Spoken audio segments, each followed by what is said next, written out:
Good morning student. आगे हमारे पास एक नया क्वेश्चन है जो मुझे कोमल सिंह व्हाट्सएप की, उसके सॉल्यूशन को मैंने बोर्ड पे शो किया है। क्वेश्चन मैं आपको व्हाट्सएप कर दूंगा, आप वहां से देख लेंगे, ठीक है। पहले क्वेश्चन में आपको सेंड करूंगा, आप उससे क्वेश्चन को समझेंगे। And sir solution, sir there are 10 transaction 1 2 3 4 5 6 7 8 9 10 total. Sir उन सबके सॉल्यूशन से मैंने इस बोर्ड पे डिस्प्ले कर दिया और क्वेश्चन में कह रहा हूं मैं आपको सेंड कर दूंगा, आप उससे क्वेश्चन को समझेंगे। सर फर्स्ट ट्रांजेक्शन आपको अकाउंटिंग इक्वेशन बनाना है, ठीक। Accounting equation sir we know that assets equal to capital plus liability. Sir first video में आप लोगों को भेजा गया था कि आप दुनिया का कोई भी एसेट क्रिएट कर लीजिए। सर एसेट क्रिएट करते समय सर या तो आपका खुद का पैसा लगा होगा, आपकी अमाउंट इन्वेस्ट हुई होगी, जो आपकी अमाउंट इन्वेस्ट हुई होगी सर उसी को हम कैपिटल बोलते हैं, यानी वो हमारी कैपिटल हो गई, ठीक। एंड सर हो सकता है कि सर आपका पैसा सफिशिएंट न पड़ा हो तो सर आपने किसी दूसरे से बैलेंस लेकर उस एसेट में इन्वेस्ट कर रखा हो, तो जो दूसरे का पैसा सर आपने इन्वेस्ट कर रखा है वो आपके लिए क्या होगी सर, लायबिलिटी होगी। तो मैं कहता हूं sir asset is equal to capital plus liability, sir ये अकाउंटिंग इक्वेशन, ठीक। सर नेक्स्ट कॉलम में लिखा है एसेट्स का cash, bank, building, stock, debtor, accrued interest. Sir ये सारे एसेट है, बेसिक अकाउंटिंग टर्म हम लोगों ने इस पर डिस्कस कर रखा है, ये सब के सब एसेट है। सर कैश, सर हमारी जेब में जितना पैसा पड़ा हुआ सर वो मेरे लिए एसेट है, मैं इससे अपनी वांट्स को फुलफिल कर सकता हूँ। Another sir bank, sir bank balance जितना ज्यादा होगा सर उतना मेरे लिए बेटर है, क्योंकि सर मैं बैंक ट्रांजेक्शन कर सकता हूँ, अपनी वांट्स को कंप्लीट कर सकता हूँ। एनदर एसेट सर बिल्डिंग, हम सभी लोग जानते हैं सर जिस घर में हम रहते हैं, जहां से अपना बिजनेस करते हैं सर वो हमारे लिए क्या होती है, एसेट होती है। स्टॉक, सर जिस चीज का हम बिजनेस करते हैं, जिस चीज का हम बिजनेस करते हैं सर उसे परचेज करेंगे और उसे सोल्ड करेंगे, सर यही बिजनेस है विद प्रॉफिट, ये भी एसेट है। Debtor, sir those person who purchase goods on credit, वो लोग जो उससे उधार सामान करते हैं उनको क्या नाम देते हैं, debtors. Mean sir in future ये हमें पेमेंट करेंगे तो सर ये भी हमारे लिए क्या होंगे, asset. And accrued interest, sir ये क्या होता है, अक्रूड इंटरेस्ट सपोर्टेड, मैं कहता हूं मैंने किसी को 1 लाख रुपए एज अ लोन दे रखा है, मुझे उनसे sir after 1 month sir interest लेना था, वो 1 मंथ सर बीतने के बाद वो डेट आ गई और सर मुझे उनसे इंटरेस्ट की डिमांड है आज के डेट में, लेकिन सर वो किसी भी रीजन की वजह से आज की डेट में इंटरेस्ट पे नहीं कर पा, मतलब इनकम तो हो गई बट सर देने वाला पेमेंट नहीं कर पा रहा, डेट ऑफ अक्रूड इनकम। और यहाँ इनकम कौन सी है, इंटरेस्ट, इसलिए इसका नाम क्या रखेंगे, अक्रूड इंटरेस्ट, ठीक। तो सर अक्रूड इंटरेस्ट आपको है।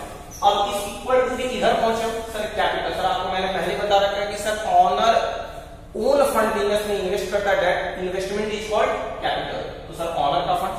एंड सर प्लस लायबिलिटी, ये प्लस लायबिलिटी और सर ये पार्ट ऑफ लायबिलिटी, ये इन क्वेश्चन में आने वाले हैं, जब आप क्वेश्चन पढ़ेंगे तो सर आपको लग जाएगा ये आने वाला है। पहला है सर लोन फ्रॉम एसबीआई, उसने लोन ले रखा है एसबीआई बैंक से, तो लोन लेना सर हमारे ऊपर एक बर्डन है लायबिलिटी, और ये लायबिलिटी सर हम लायबिलिटी साइड में शो कर रहा है। Creditor, sir that person from which we purchase goods on credit, ऐसे लोग ग्रुप ऑफ पर्सन जिससे हम उधार सामान करते हैं, मतलब जिनको फ्यूचर में हम पेमेंट करेंगे सर वो हमारे ऊपर क्या एक बर्डन और लायबिलिटी है, तो क्रेडिटर की साइड कौन सी जाएगी sir, liability side. And sir इस क्वेश्चन में जो ट्रांजेक्शन नंबर 9 या 10 होगा, 9 होगा संभवतः सर, उस समय आप एक बार एडवांस कमीशन ले रहे हैं। Sir what do mean by commission, sir किसी का काम कराए बदले में जो हमें रेमुनरेशन मिलती है, जो कमीशन मिलती है उसे हम कमीशन बोलते हैं, वो सर हमारे लिए इनकम होती है, लेकिन आप एडवांस कमीशन ले रहे हैं, मतलब आपने बिना वर्क कंप्लीट किए पैसा ले लिया, तो सर अगर बिना काम किए आपने पैसा ले चुके हैं तो वो आपके ऊपर क्या हो जाती है, लायबिलिटी हो जाती है। मैं कह रहा हूं कि सर मैं कहीं नौकरी करता हूं, वहां से सैलरी जो मिलती है मेरे लिए क्या है सर, वो सैलरी मिलना मेरे लिए इनकम, ठीक सर। इसी तरीके से मैं कहता हूं सर मैं कोई काम करता हूं बदले मुझे कमीशन मिलती है, वो कमीशन मेरे लिए क्या है, इनकम है, लेकिन बिना काम किए, अभी मैंने वर्क कंप्लीट नहीं किया और बिना वर्क कंप्लीट किए सर मैं क्या ले लेता हूं, उसे कमीशन का पैसा एडवांस में ले लेता हूं। तो जब भी कोई चीज सर हम एडवांस ले लेते हैं तो हमारे ऊपर क्या हो जाती है, लायबिलिटी हो जाती है, सर आपको ये काम करना ही पड़ेगा। तो सिंस सर एडवांस कमीशन इसकी साइड कौन सी होगी, लायबिलिटी, इतना क्लियर है, ओके सर। अब यहाँ sir there are first transaction, हो क्या है फर्स्ट ट्रांजेक्शन, सर लिखा Monu start business, means sir Monu इस बिजनेस का मालिक, Monu start business with cash ₹1 lakh 1 lakh रुपए सर नगद लगाकर बिजनेस स्टार्ट करा and ₹4 lakh transfer from his saving account to business account current account.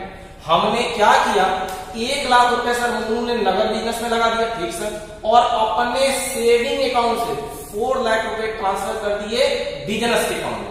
यानी टोटल सर उसने कितनी की इन्वेस्टमेंट की, ₹5 लाख। 5 लाख रुपए की टोटल उसने सर इन्वेस्टमेंट की है, 1 लाख कैश के फॉर्म में और 4 lakh sir bank to bank में। तो वही मैंने सर ट्रांजेक्शन नंबर फर्स्ट आप अपने आंसर में क्या करेंगे, एक सर ये जो मैंने सीरियल नंबर का बनाया था वहां पे क्या लिखेंगे ट्रांजेक्शन, आपको और वीडियो भेजे गए उसमें पूरा दिया गया, ठीक है। आप यहाँ पे लिखेंगे ट्रांजेक्शन और ट्रांजेक्शन लिख लेंगे, और ट्रांजेक्शन होगा कैसा, जो आपका क्वेश्चन होता है वही ट्रांजेक्शन होता है, आपको एक्स्ट्रा कुछ भी नहीं करना, ठीक है। यानी कि सर पहला एसेट इससे इन्वॉल्व हुआ कैश और दूसरा क्या हुआ बैंक, ठीक सर। कैश का कॉलम है आपके पास, बैंक का कॉलम, ठीक सर। कैश कितना लगा ₹1 लाख, तो कैश 1 लाख एंड बैंक कितना लगा सर, बैंक खाते से खाते में आपने कितना पैसा ट्रांसफर किया ₹4 लाख, तो कितना हो गया सर ये 4 लाख। यानी कि टोटल कितना इन्वेस्टमेंट आपने कर रखा है, 1 lakh in cash and 4 lakh in bank. Total investment sir आपकी 5 लाख है, तो आपकी कैपिटल कितनी हो जाएगी 5 लाख रुपए। मेरी बात क्लियर हुई आप लोगों को, कैपिटल कितनी की हो गई 5 लाख। ऑनर जो अपना फंड बिजनेस में इन्वेस्ट करता है सर वही उसकी क्या कही जाती है कैपिटल। तो मालिक ने 1 लाख नगद और 4 लाख खाते से खाते में टोटल इन्वेस्ट कितना किया 5 लाख, तो 5 लाख हमारी क्या होगी कैपिटल।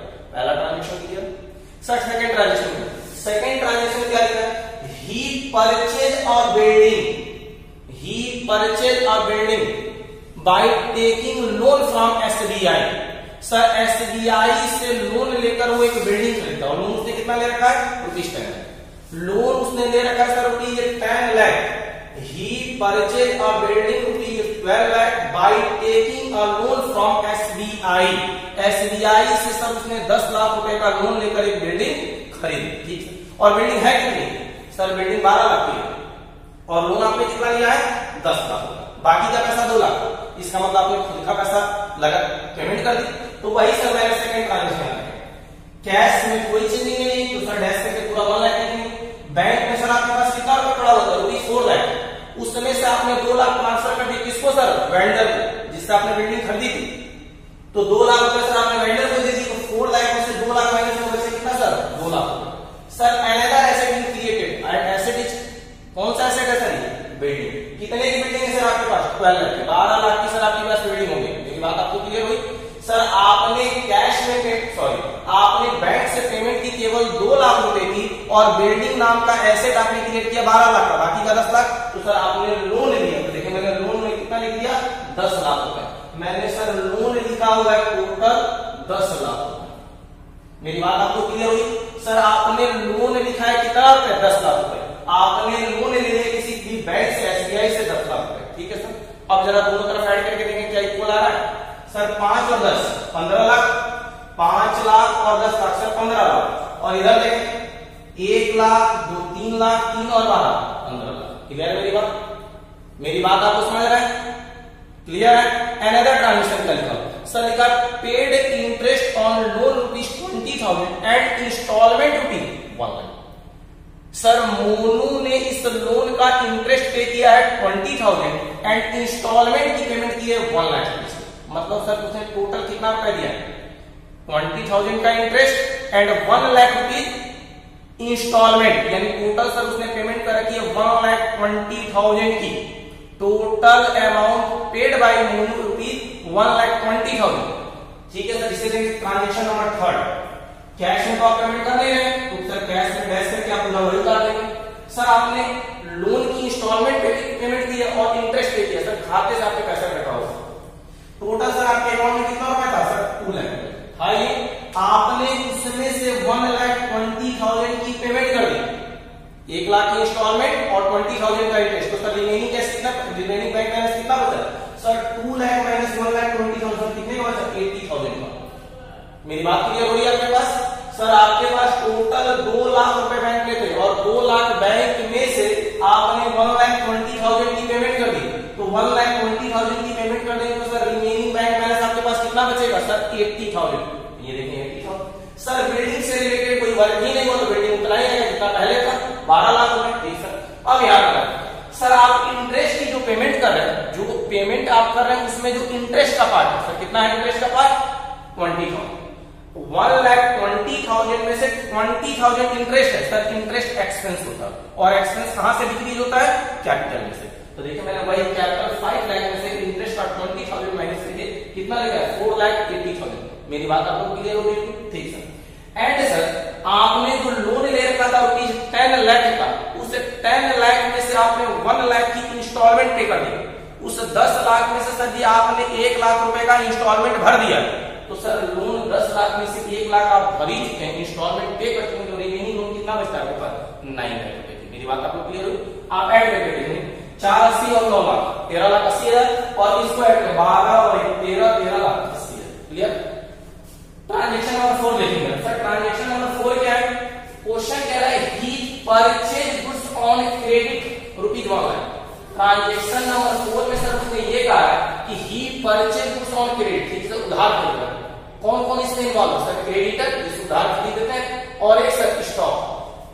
बाकी सारी चीजें सर कोई चेंजिंग नहीं होगी। देखिए मैंने कैश उतना ही दे दिया, बैंक उतना ही दे दिया, बिल्डिंग उतना ही दे दिया, स्टॉक कितने का कर रहे हैं? 1 लाख का, सर स्टॉक बता दीजिए 1 लाख। कैपिटल में कोई चेंज नहीं होगी, उतना ही आएगा। लोन में कोई चेंज नहीं आएगी, सर उतना ही आएगा। सर एक नई लायबिलिटी क्रिएट हो गई, और उस लायबिलिटी का नाम क्या है? Sir creditor. कितने को हो गए? 1 लाख रुपए। मेरी बात आपको क्लियर हुई? यानी कि सर आपकी लायबिलिटी बढ़ गई 1 लाख रुपए से। ठीक सर, दोनों तरफ 1-1 लाख से बढ़ रहा है। एसेट वाली भी साइड 1 लाख से बढ़ गई, और लायबिलिटी वाली भी साइड, कैपिटल और लायबिलिटी वाली साइड 1 लाख से बढ़ गई। आप फिर दोबारा दोनों तरफ इक्वल होंगे। ट्रांजेक्शन नंबर 5 यहां है सर। ट्रांजेक्शन नंबर 5 में क्या लिखा हुआ? ट्रांजेक्शन 5 है या 4 है? एक बार मुझे देख लेंगे। ट्रांजेक्शन नंबर लिखा हुआ है he return goods, he purchase. हाँ, ट्रांजेक्शन नंबर 5 है he return goods to Rohan costing rupees 20,000।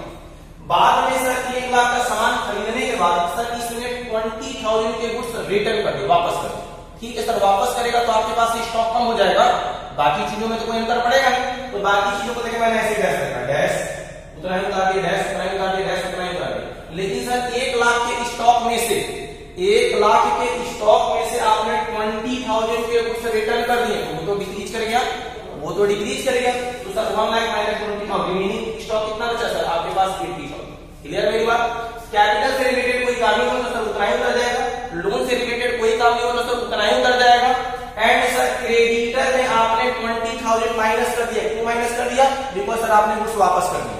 जब आप गुड्स वापस कर चुके हैं, रिटर्न कर चुके हैं, तो सर आपकी लायबिलिटी कम होगी, और लायबिलिटी कम होगी तो देखिए मैंने क्या कर दिया? माइनस कर दिया। ट्रांजेक्शन नंबर 6 में पहुंचे सर, क्या है? 6 हो गया सर। ट्रांजेक्शन नंबर 6 में आपने क्या किया था कि सर आपने सोल्ड किया है गुड्स, और किसको सोल्ड किया है? ऑन क्रेडिट बेचा, ऑन क्रेडिट बेचा, उधार सामान बेचा। Sir we sold goods rupees 40,000 for 50,000। 40,000 का सामान हमने सर 50,000 बेचा, उधार बेचा। ठीक है, 40,000 का सामान हमने 50,000 बेचा, तो सर ठीक है, उधार बेचे तो कैश में कोई चेंजिंग आएगी, डैश, बैंक में कोई चेंजिंग आएगी, डैश, बिल्डिंग से रिलेटेड काम ही कोई नहीं हुआ तो सर डैश। लेकिन सर स्टॉक आपके पास 80,000 का पड़ा हुआ था, उस 80,000 में से आपने 40,000 का स्टॉक बेच दिया, तो स्टॉक तो कम हो गया, तो मैंने माइनस से कितना निकला? 40,000। लेकिन आपने सर उधार बेचा, इन फ्यूचर आपको पेमेंट मिलेगी, तो सर वो आपके लिए एसेट्स हो गए। डेटर के कॉलम में कितना बढ़ा दिया सर? 50,000। क्लियर मेरी बात? अब एसेट्स सर 40,000 का सामान 50,000 का फायदा हो रहा है, फायदा किसका होता है? सर मालिक, ऑनर। तो मैंने ऑनर की कैपिटल में ले जाकर 10,000 क्या कर दिया? ऐड कर दिया। 40,000 का गुड्स 50,000 में सोल्ड कर रहा हूं, 10,000 का प्रॉफिट है, profit is the part of capital, we add profit into capital. 480 plus 10 कितना हो गया? 4,90,000। बाकी चीजों में कोई चेंजिंग नहीं, तो आप डैश करके वही पुरानी फिगर आप उतार दें, तो देखिए हम उतारता है 90,000। ट्रांजेक्शन नंबर 6 को कंप्लीट है सर। 7 देखा क्या होगा सर? 7 ट्रांजेक्शन में ये लिखा क्वेश्चन कि सर जो ऑनर है इस बिजनेस का, कौन है ऑनर? मोनू। सर मोनू ने 10,000 के गुड्स अपने पर्सनल पर्पज में यूज कर लिया। मालिक के घर पे तो गुड्स की जरूरत पड़ती है, तो मालिक ने क्या किया सर? 10,000 का गुड्स अपने पर्सनल पर्पज में यूज कर लिया। ठीक है सर, पर्सनल पर्पज में गुड्स यूज हो या गुड्स को बेचा जाए, गुड्स तो कम होगा, गुड्स कम होगा, बाकी चीजों में कोई चेंजिंग है नहीं। देखिए डैश करके वही उतार दिए, वही उतार दिए, वही उतारे, लेकिन सर स्टॉक में से 10,000 माइनस कर देंगे। वो इसलिए क्योंकि गुड्स यूज हो गए। जब गुड्स यूज हो चुके हैं तो सर गुड्स डिक्रीज करेंगे। 40,000 माइनस 10,000 स्टॉक कितने बचे 30,000। डेटर से रिलेटेड कोई काम नहीं कर सकते, कितने बचे पहले 50,000, अभी कितने हो गए 50,000। अब जरा ये मुझे बताया, जब ऑनर 10,000 के गुड्स सेल्फ कंजप्शन में ले लेगा, खुद यूज कर लेगा, तो उसकी कैपिटल कम होगी कि नहीं कम होगी? जब उसने इन्वेस्ट किया था तो अपनी कैपिटल इंक्रीज की थी, और जब बिजनेस के गुड्स एंड बिजनेस का कैश यूज करेगा तो उसकी कैपिटल क्या करेगी? डिक्रीज करेगी। तो मैंने इसे माइनस किया, 490 माइनस 10 कितना हो गया 4,80,000। बाकी चीजों में कोई चेंजिंग नहीं, तो मैं ऐसे ही उतारते चलूंगा। एक तरह आप लोग कॉमन चीजें करो, सब ट्रांजेक्शन और क्वेश्चन बढ़े, लेकिन हर ट्रांजेक्शन में एक या दो जगह ही इफेक्ट पड़ रहा है, बाकी चीजों को ऐसे ही उतारना, यानी आप घबराएंगे। आप अपने कॉन्फिडेंट लेवल को डाउन नहीं करेंगे, ये नहीं सोचेंगे सर पूरा बोर्ड भर का तो यही है, कैसे होता है। आप बाकी चीजें उतारने का काम करेंगे। कैश ग्रुप से 1 लाख उतारते जाओ, वहां कुछ नहीं करो। बैंक में मिलेगा वैसे उतारते जाओ, वहां कोई चेंजिंग करो। बिल्डिंग में मिलेगी वैसे उतारते जाओ, एक दो जगह ही चेंजिंग हो रही है। ट्रांजेक्शन को पढ़े, उस प्लेस को क्लियर करेंगे, सब चेंजिंग कहां होगी। क्लियर मेरी बात? नेक्स्ट ट्रांजेक्शन में सर ट्रांजेक्शन नंबर 7 हो गया, पेड देंगे सर हुआ क्या ट्रांजेक्शन। लिखा है अप्रूव्ड इंटरेस्ट ₹5,000। अप्रूव्ड इंटरेस्ट मैंने अभी आपको शुरुआत में समझाया था, what do mean approved income? Sir income due but not receive, work done, काम कर दिए लेकिन सर अभी पैसा नहीं मिला, that of approved income. Approved income ये सर आपको एक राइट देता है, आप किसी के पास काम करते हैं और काम कंप्लीट हो गया और अब तक उसने आपको पेमेंट नहीं दी, सर आप उसे जब मन करता है घरमा सकते हैं और जैसे मन कर वैसे चला सकते हैं, बिकॉज सर आपने वर्क कर दिया, आपको एक राइट मिलेगा। और सर राइट किस पर होता है? ऐसे पर। इसका मतलब सर ये मेरे लिए क्या है? ऐसे एक संपत्ति है मेरी, मैंने कहीं काम करा तो उसमें पैसा बाकी लगा रखा है, मैं जब मन करूंगा तब सर फोन करके उसके यहाँ पहुंच जाऊंगा, भैया मेरा पैसा दीजिए, यानी उसकी जेब का पैसे पे राइट मेरा है, मेरे लिए क्या है ये? ऐसे। तो सर अप्रूव्ड इंटरेस्ट मतलब पैसा तो आपको मिला नहीं, तो सारी चीजें देखिए मैं वैसे ही करते जाऊंगा, 1,80,000, 12 लाख, 30,000, 50,000, एक नया एसेट बढ़ गया। अप्रूव्ड इंटरेस्ट कितने रुपए का? 5 रुपए। ये हो गया। सर आपने काम कर दिया, इनकम तो हो गई ना, मिला भले ही, तो आपकी कैपिटल क्या करेंगे? ऐड करेंगे। मैंने ऐड करके कितना 4,85,000। बाकी चीजों में कोई चेंजिंग नहीं, लेकिन मैंने उसे उतार दिया 9,80,000 है। ठीक, ट्रांजेक्शन नंबर 8 देखेगा, 9 नहीं 8 सॉरी, यहाँ 9 ट्रांजेक्शन। यहाँ पे हुआ क्या? सर लिखा हुआ क्वेश्चन में कि रिसीव एडवांस कमीशन, आप एडवांस में कमीशन रिसीव करें, आप एडवांस में कमीशन रिसीव करें। भाई एडवांस पर रिसीव करें तब, टाइम पर रिसीव करें तब, और टाइम के बाद रिसीव करें तब। जब आप रिसीव करेंगे तो पैसा ही रिसीव करेंगे ना, आपके पास पैसा ही आ रहा होगा ना, तो सर पैसा है। कितना रुपए कमीशन आपने लिया है? सर 20,000। तो पहले से आपके पास कैश कितना पड़ा हुआ था? सर 1 लाख। आपने कमीशन का 20,000 ऐड कर दिया, 1 लाख प्लस 20,000 कितना? 1,20,000। सर बैंक में कोई चेंजिंग होगी? पहले 80,000 था, अभी 80,000। सर बिल्डिंग से रिलेटेड काम ही तो पहले 12,000 था, अभी 12,000। सर स्टॉक पहले 30,000 था, अभी 30,000। डायरेक्टर सर पहले 50,000 के थे, डायरेक्टर से रिलेटेड कोई काम नहीं, वैसे उतार देंगे, उतना ही हो जाएगा। अप्रूव्ड कमीशन, अप्रूव्ड इंटरेस्ट से रिलेटेड कोई काम नहीं, तो पहले 5,000 का, तभी कितना होगा? 5,000 का होगा। ठीक है। कैपिटल से रिलेटेड कोई वर्क नहीं हुआ क्योंकि कमीशन लायबिलिटी है, तो सर आप कैपिटल से रिलेटेड कोई काम नहीं किया तो ऐसे उतार देंगे।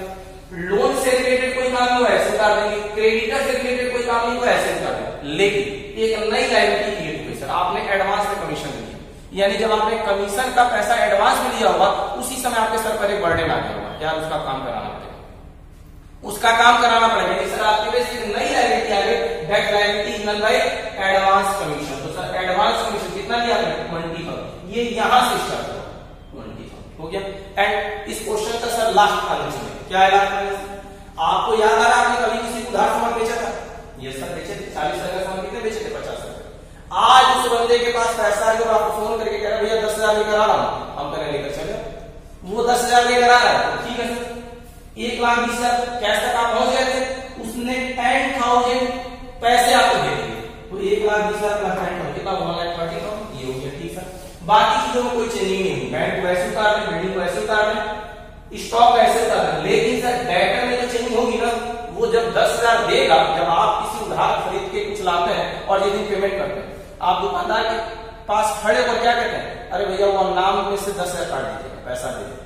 तो वो भी खड़ा होकर उसे यही कह रहा है कि अब तक मैंने आपसे कितने का उधार कर रहा था? 50,000 का, 10,000 दे चुका, मेरे खाते में से 10,000 क्या कर दीजिए? माइनस कर दीजिए। तो देखिए मैं डेटर में से 10,000 माइनस करके कितना निकाल गया? 40,000। क्लियर मेरी बात? अप्रूव्ड इंटरेस्ट से रिलेटेड कोई काम नहीं है, छोड़ देंगे उसे। कैपिटल से रिलेटेड कोई काम नहीं है, सर पुराना फिगर उतार देंगे। लोन से रिलेटेड कोई काम नहीं है, सर उसी तरह हम कितना उतार देंगे 90,000 9 लाख उतार देंगे। एंड सर क्रेडिटर से रिलेटेड कोई काम नहीं हुआ, क्रेडिटर को हम पहले फिगर उतार देंगे सर 80,000 एंड एडवांस कमीशन से हमारे कितने लेंगे 20,000। ये सर 90 2 3 5 5 जो है, चलो क्लियर है, ठीक है। तो ये सर आपका क्वेश्चन अकाउंटिंग। लास्ट में एक बार आप चेक कर लें कि सर आपकी दोनों साइड पर आपने इक्वेशन लिखा हुआ है, जैसे आप क्लास 9 10 में पढ़ते होंगे, थोड़ा ध्यान दें। x + y = t पढ़े करना है। आप लोग फाइंड आउट जब करते थे तो x और y की वैल्यू इसी तरीके से आती थी कि जब आप उस इक्वेशन में पुट करते थे तो सर दोनों साइडें आपस में इक्वल हो जाती थी। अगर ये भी सर इक्वेशन है तो सर आप कुछ भी करें, अंतिम में सर दोनों साइड आपस में इक्वल होनी चाहिए। तो एक बार हम चेक करके देखिए सर हमारी दोनों साइड इक्वल हो रही है कि इक्वल हो रही है। क्या देखें 1,30,000 + 80,000 ऐड क्या होगा इस साइड पे 2,10,000 2 10 + 12 14,10,000 14,10 + 30 14,40,000 प्लस 40 14,80,000 प्लस 5 14,85,000। यहां देखिए मैं इसका टोटल नहीं करूंगा, इस पूरी साइड का टोटल 4,85,000 14,85,000। इसका मैं पूरा टोटल लिख रहा हूं, ध्यान से मेरी बात को सुनिएगा। 1,30,000 + 80,000 + 12 लाख + 30,000 + 40,000 + 5,000। आप ऊपर देखें आपके सामने प्लस लिखा है cash + bank + building + stock + debtor + approved interest. आप सबको ऐड करें कितना है 14,85,000। ठीक है, लास्ट में जाता है कि सर इधर वाली साइड क्या कितना आ रही है 4,85,000 plus 9 lakh plus 80 plus 20 1 lakh 1 and 9 10 lakh 10 lakh और 4 लाख 14,85,000। दोनों तरफ आप इक्वल है, दोनों तरफ इक्वल है। सर हमें यही वेरीफाई करना है कि आप कुछ भी करें लास्ट में आप दोनों साइड हर ट्रांजेक्शन के साथ आप इक्वल है। क्लियर है मेरी बात? थैंक यू बेटा। रहने देंगे।